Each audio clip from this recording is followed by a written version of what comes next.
Let's begin tonight with a new scandal involving compensation for standard gauge railway land. A landowner is claiming that someone is demanding a bribe of 200 million shillings from a compensation of 900 million.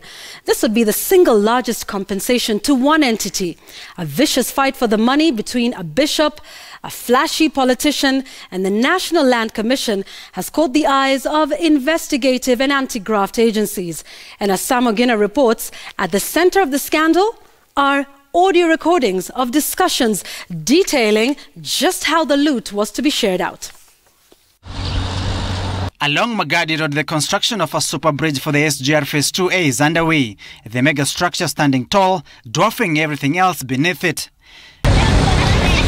But across the road within these gates is a tale of claims of betrayal, bribery, collusion and greed that has punctuated compensation for those affected by the SGR project.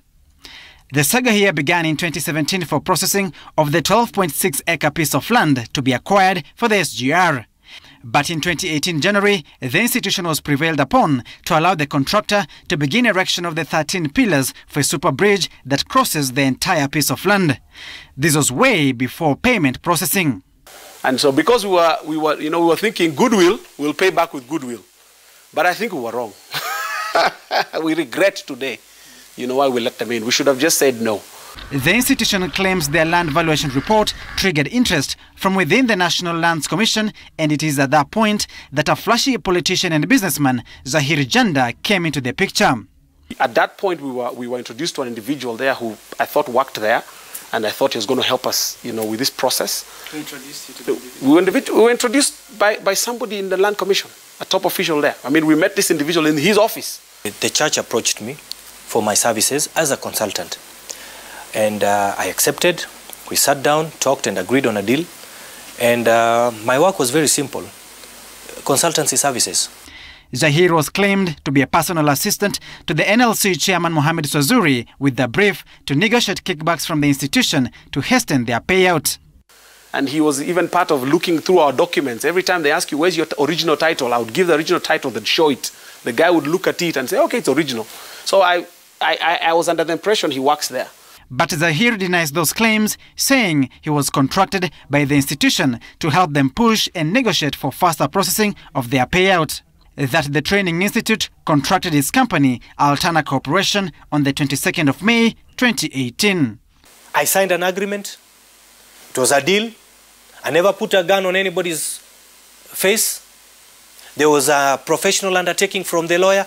There was an irrevocable undertaking from Clarence Matheny Training Institute, Leadership Institute. Secret audio recordings now with the DCI and the EACC appear to reveal an intricate plan of bribery and collusion.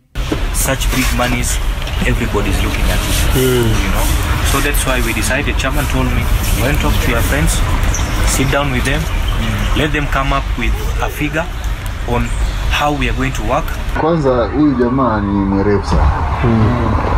He's really law abiding. Sasa alitusukuma, lakini nilipomwambia kwamba kuna share akasema basi tutangojea zile siku. The only person I've seen is the PA. Zahir. Na amekuja hapa. Zahir ndo amekuja. Zahir amekwambia aje? Zahir ananitisha 200 million. I told him what? Both Zahir and the NLC chairperson Mohamed Swazuri have denied any linkages to each other. In Kiswahili we say palipo na riziki hapakosi fitina. Okay? So we are dealing with so many competing interests there that it is hardly possible for you. Competing interest from who? Very many people. The landowners whose land is going to be acquired. There are brokers who are telling them that we shall assist you in that. I've never had any meeting with the chairman and the clergy. I have had meetings with the clergy, and the purported clip of recording. That's not my voice. Absolutely, I deny. That is pure blackmail. But the institution's leadership agrees that at some point they caved into their frustrations to enlist the help of Zahir to unlock their payout. Eventually, in thinking about the whole thing, we just made a decision that, let's get our money, let's get our award first. Let's make sure we get this award.